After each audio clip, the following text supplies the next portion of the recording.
Kita ke sorotan lainnya, Saudara. Polda Jawa Barat menjadwalkan pemanggilan dan pemeriksaan terhadap selebgram Lisa Mariana besok terkait laporan kasus dugaan video asusila.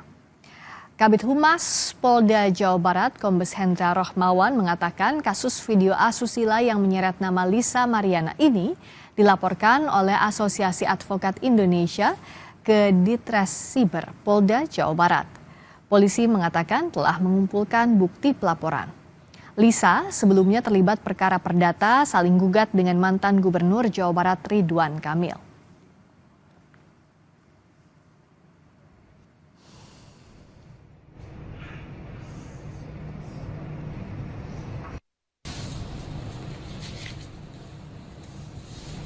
Yang melaporkan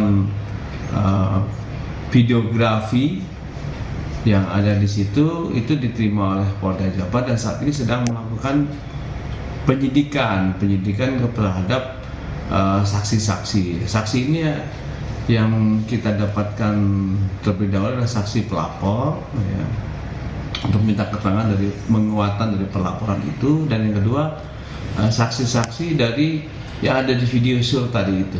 Ya.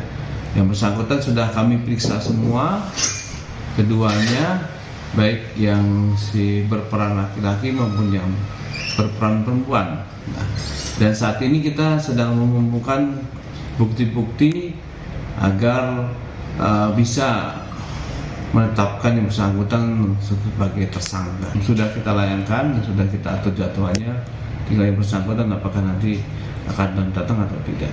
Rencananya kapan, Bu? Besok? Iya. Sebelum ke informasi berikutnya, kita dengarkan bersama kumandang azan maghrib bagi wilayah Jakarta dan sekitarnya.